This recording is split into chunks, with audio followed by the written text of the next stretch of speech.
आज हम लोग प्रकाश को समझते हैं। प्रकाश एक प्रकार का ऊर्जा है और ऊर्जा के साथ-साथ ये तरंग और कण भी है।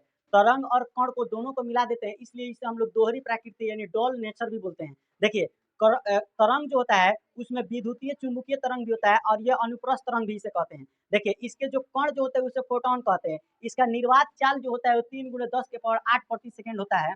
अब देखिए यह ध्वनि के चाल के उल्टी होती है, यानी आपको कहने का मतलब है कि इसके निर्वात में ज़्यादा होगा, गैस में उससे थोड़ा कम होगा और द्रव में उससे भी कम होगा और ठोस में पूरा उसमें नहीं करेगा। आप तकिया-वकिया ले लिए, रजाई-वजाई ले लिए, उसमें लाइट बारिएगा तो उसमें नहीं जाता है। दीवाल पर बारिएगा, दीवाल के उस पार लाइट आपका नहीं जाएगा। इससे यह स्पष्ट हो जाता है कि ठोस पदार्थों में हम लोग का प्रकाश जाता ही नहीं है। ठीक है? अब देखिए, आप देखिए प्रकाश के अलग-अलग चाल होते हैं, जैसे काँच में 2 × 10⁸ प्रति सेकंड होता है, जल में 2.25 × 10⁸ मीटर सेकंड होता है, वही हीरा में 1.24 × 10⁸ मीटर सेकंड होता है। तारपीन के तेल में 2.04 × 10⁸ मीटर सेकंड होता है।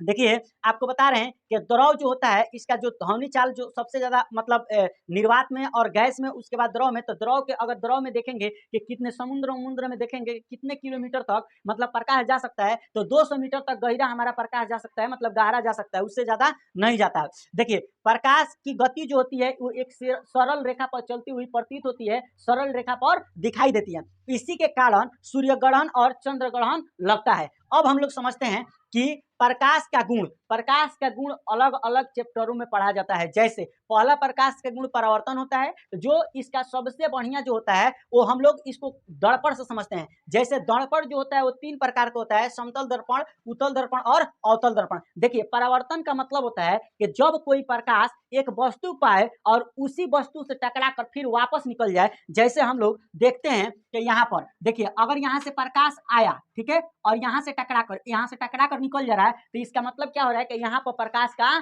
परावर्तन हो रहा है। अब देखिए अपवर्तन को देखते हैं। इसमें देखिए प्रकाश टकराता नहीं है, इसमें छेद कर अंदर चल जाता है। इसका खूब बढ़िया अगर हम इसको समझने के लिए लेंस को लेते हैं और लेंस में हम लोग उत्तल लेंस और अवतल लेंस को पढ़ते हैं। यानी कहने का मतलब है कि अपवर्तन को जब हम लोग पढ़ते हैं तो ये इसमें प्रकाश छेद कर अंदर चल जाता है, यानी वापस प्रकाश नहीं आता है। अब इसमें हम लोग आगे जब स्टडी करेंगे तो प्राकीर्णन को देखते हैं, विवर्तन को देखेंगे, ध्रुवण को देखेंगे, वर्ण विक्षेपण को देखेंगे, व्यक्तिकरण को देखेंगे। उसके बाद हम लोग कुछ बीमारी में यानी दोष को देखते हैं, यंत्र को देखते हैं। उसके बाद हमारा पूरा चैप्टर क्लोज हो जाता है प्रकाश से संबंधित।